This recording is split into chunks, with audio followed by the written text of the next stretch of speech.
हाय, मैं Rajesh Kumar vada school team की तरफ से आप सभी का हार्दिक स्वागत करता हूं। पिछले चैप्टर में हमने क्या पढ़ा था बच्चों? पिछले चैप्टर में हमने पढ़ा था कार्बोहाइड्रेट और कार्बोहाइड्रेट की यूनिट। आज हमें क्या पढ़ना है? आज हमें पढ़ना है प्रोटीन। पिछले चैप्टर में हमने क्या पढ़ा था कि कार्बोहाइड्रेट का निर्माण किन किन मॉलिक्यूल से मिलकर बना होता है। कार्बोहाइड्रेट का निर्माण बना होता है कार्बन, हाइड्रोजन और ऑक्सीजन के मॉलिक्यूल से। आज पढ़ना है हमें प्रोटीन। प्रोटीन का निर्माण किन मॉलिक्यूल से मिलकर के बना होता है? प्रोटीन का निर्माण बनता है कार्बन, हाइड्रोजन, ऑक्सीजन, नाइट्रोजन और सल्फर के मॉलिक्यूल से मिलकर क्या बनता है? प्रोटीन का निर्माण होता है।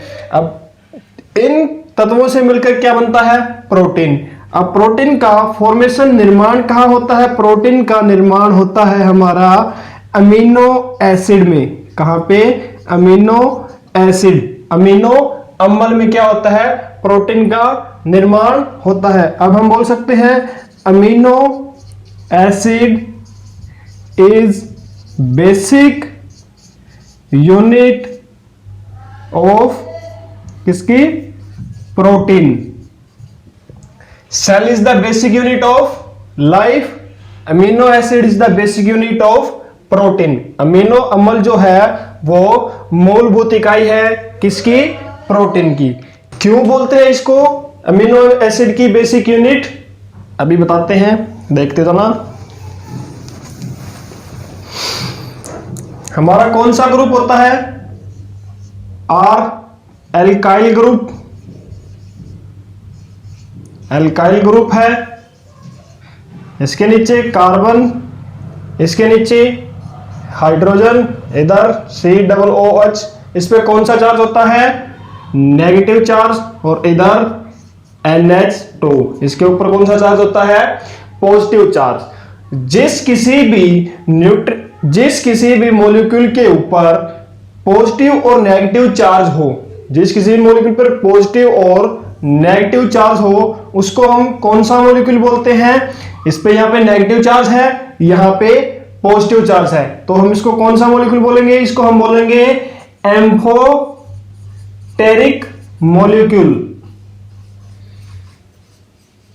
मतलब उभयधर्मी अणु। क्यों? क्योंकि इसके ऊपर कौन सा चार्ज है? एक पॉजिटिव चार्ज और दूसरा कौन सा है? Negative charge. अब बात आती है कि प्रोटीन की खोज किसने की थी? प्रोटीन की खोज किसने की थी?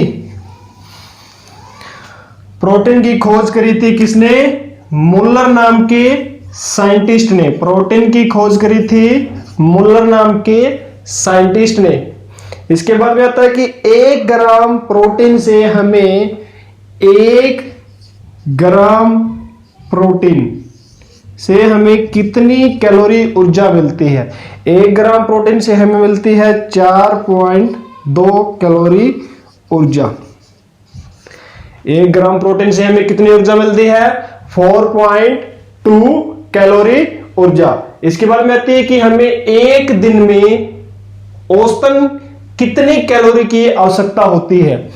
एक दिन में औसतन हमें मेल की अगर बात करें तो होती है 2200 से 2400 kcal, 2200 से लेके 2400। अगर हम फीमेल की बात करते हैं तो फीमेल को कितनी होती है? 2400 से लेकर के 2600 kcal तक कैलोरी ऊर्जा की आवश्यकता होती है। क्यों होती है फीमेल को ज्यादा?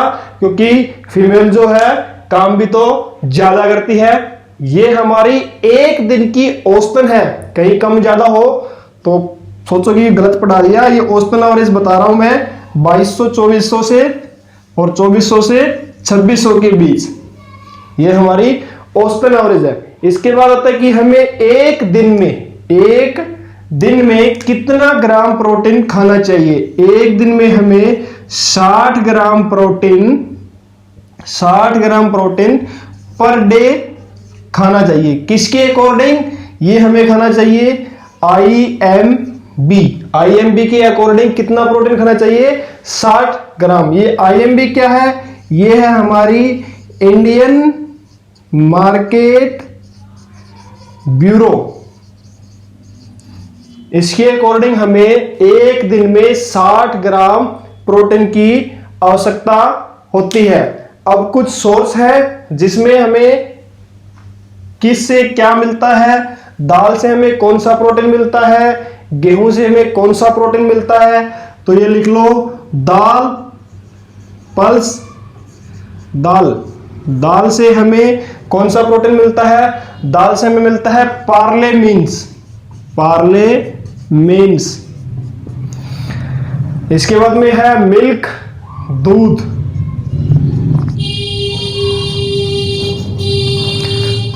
दूध से हमें कौन सा प्रोटीन मिलता है? केसीन। दूध से हमें केसीन। इसके बाद में है कैरेट, गाजर। गाजर से हमें कौन सा प्रोटीन मिलता है? कैरोटीन। कैरोटीन। अब यहां पे एक चीज ध्यान से देखना, गाजर से हमें मिलता है कैरोटीन और हमारे बालों और नाखून, नेल्स एंड हेयर्स, बालों और नाखून में कौन सा प्रोटीन होता है? इनमें होता है कैरेटीन। कैरेटीन।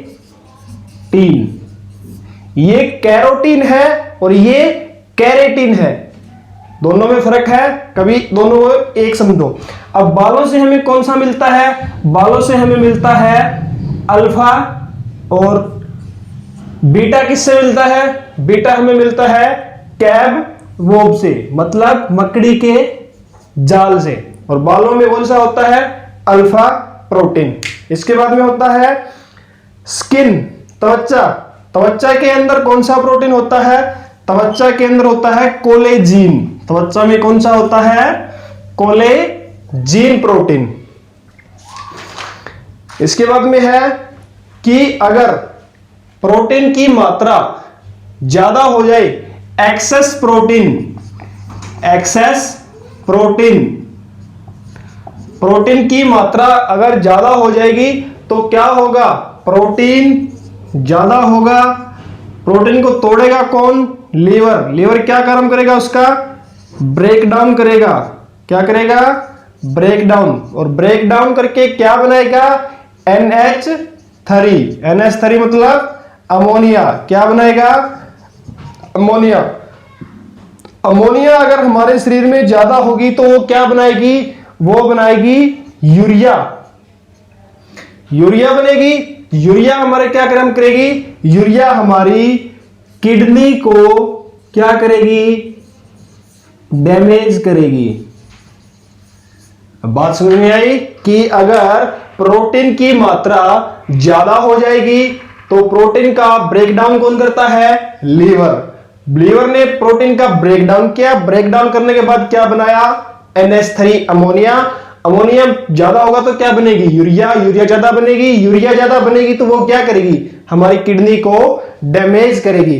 अब बात आती है कि अगर प्रोटीन की मात्रा ज्यादा तो हो गई तो ये होगा, अगर प्रोटीन की मात्रा कम हो जाएगी, प्रोटीन की कमी, लॉस ऑफ प्रोटीन, प्रोटीन की कमी होगी तो क्या होगा? प्रोटीन की कमी, प्रोटीन की कमी होगी तो फर्स्ट रोग होगा अपने को कौन सा? क्वाशियोकर। क्वाशियोकर। क्वाशियोकर।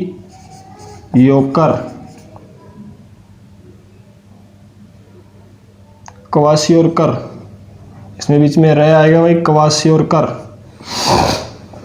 ये जो क्वाशियोकर होता है ये होता है 1 से 2 साल के बच्चों में, 1 से 2 साल के बच्चों में। दूसरा कौन सा होता है? मेरास्मस। मेरास्मस। मेरास्मस ये होता है 5 से 6 साल के बच्चों में। कौन सा रोग होता है? मेरास्मस। अब ये क्वाशियोकर क्या होता है और मेरास्मस क्या होता है? अब देखना मेरास्मस में इसमें क्वासियोरकर में हमने कई बार देखा है कि जो 1 से 2 साल के बच्चे होते हैं, अपने कई बार फोटोज देखी होगी यूट्यूब पे, वीडियोस में, अखबार में, न्यूज़पेपर में, कहीं भी देखा होगा कि जो 1 या 6 महीने, 1 साल या 1.5 साल 2 साल का जो भी बच्चा है उसका पेट फूला हुआ होता है, उसको भूख नहीं लगती, उसका जो वजन है वो कम हो जाता है। पेट फूलना ये क्या है, ये किसकी कमी से होता है? 1 से 2 साल के बच्चों में किस जो पेट फूल जाता है वो कौन सा रोग होता है? क्वासियोरकर। अब देखना क्या होता है इसके अंदर क्वासियोरकर में होता है एबनॉर्मल एब्डोनिमल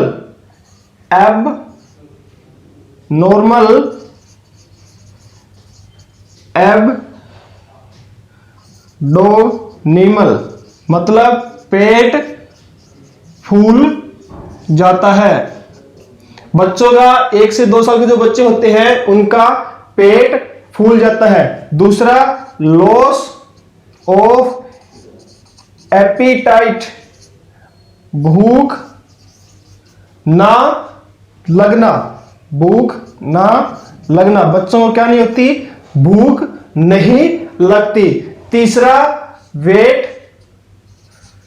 लॉस, क्या हो जाता है? वजन कम हो जाता है। तीसरा क्या हो जाता है? बच्चों का वजन कम हो जाता है। ये तो हमारा था क्वासियोरकर में। अब दूसरा कौन सा रह गया? दूसरा हमारा है मेरास्मस। मेरास्मस में क्या होता है? मेरास्मस के अंदर बच्चों का मेरास्मस कौन सा है हमारा? मेरास्मस ये कितने साल के बच्चों में होता है? 5 से 6 साल के बच्चों में। इसमें क्या होता है? 5 से 6 साल के बच्चों के अंदर सबसे पहला wrinkled body, number 1 wrinkled body के ऊपर यानी कि शरीर के ऊपर धारियां बन जाती है। कई बार हमने देखा है कि 5 से 6 साल के जो बच्चे होते हैं उनके शरीर के ऊपर लाल लाल धब्बे से या मतलब काली काली धारियां सी हो जाती है, तो वो क्या हो जाती है? रिंकल्ड बॉडी, शरीर पर धारियां बन जाती है। इसके बाद में दूसरा क्या होता है? दूसरा होता है एनीमिया। एनीमिया आप सभी को पता होगा। एनीमिया में क्या होती है कि हमारे शरीर के अंदर क्या हो जाती है? खून की कमी हो जाती है। किसमें? एनीमिया के अंदर। तीसरा क्या होता है इसमें? Mentally and physically development stop, mentally and physically development stop हो जाता है। मेंटली एंड फिजिकली डेवलपमेंट क्या हो जाता है? स्टॉप हो जाता है। मतलब मानसिक और शारीरिक विकास जो है वो क्या हो जाता है? रुक जाता है। इसके बाद में क्या होता है? मानसिक और शारीरिक विकास रुक जाएगा तो कितने साल के बच्चों में मानसिक और शारीरिक विकास रुकता है? 5 से 6 साल के बच्चों के अंदर मानसिक और शारीरिक विकास रुक जाएगा। और अगर क्वासियोरकर रोग होगा तो बच्चों का पेट फूल जाएगा, भूख नहीं लगेगी, वजन कम हो जाएगा। और इसमें मेरास्मस में क्या होता है? मेरास्मस के अंदर मानसिक और शारीरिक विकास रुक जाना, बच्चों का मंद बुद्धि होना, शरीर पर धारियां होना, खून की कमी हो जाना। अब बात आती है कि प्रोटीन का डाइजेशन, प्रोटीन का डाइजेशन कहां होता है? पाचन, प्रोटीन का पाचन, प्रोटीन का पाचन कहां होता है? प्रोटीन का पाचन हमारे कहां होता है? स्टोमच के अंदर। कहां पे? स्टोमच। स्टोमच बोले तो पेट के अंदर। और पेट के अंदर कहां पे? पेट में 2 एंजाइम पाए जाते हैं। पेट के अंदर 2 एंजाइम पाए जाते हैं। कौन कौन सा? नंबर 1 होता है pepsin enzyme, pepsin enzyme, pepsin enzyme. दूसरा इसके अंदर पाया जाता है कौन सा? स्मॉल इंटेस्टाइन, स्मॉल इंटेस्टाइन मतलब छोटी आंत। एक पेप्सिन एंजाइम, और दूसरा क्या, स्मॉल इंटेस्टाइन। पेप्सिन एंजाइम कौन बनाता है? पेप्सिन एंजाइम हमारा क्या बनाता है? पेप्सिन एंजाइम हमारा गैस्ट्रिक जूस बनाता है। गैस्ट्रिक जूस मतलब जठर रस बनाता है, मतलब ये हमारा जठर रस बनाता है। और स्मॉल इंटेस्टाइन कौन सा बनाती है? ये बनाती है हमारी ट्रिप्सिन। ट्रिप्सिन ट्रिप्सिन एंजाइम बनाती है। और ट्रिप्सिन एंजाइम हमारा कौन सा जूस बनाता है? ये बनाता है पैनक्रियाटिक जूस, अग्नाशय रस। यहां पर आकर क्या होता है? प्रोटीन का डाइजेशन होता है। हमने क्या क्या पढ़ लिया? Protein, vitamin, carbohydrate. अब हमारा क्या रहता है? मिनरल्स और फैट। ये हम पढ़ेंगे कब? अगली क्लास में। तब तक आप हमारे साथ बने रहिए। अगर आपको हमारी ये वीडियो अच्छी लगी है तो लाइक करें, अपने दोस्तों के साथ शेयर करें और हमारे चैनल को सब्सक्राइब करें। जय हिंद, जय भारत।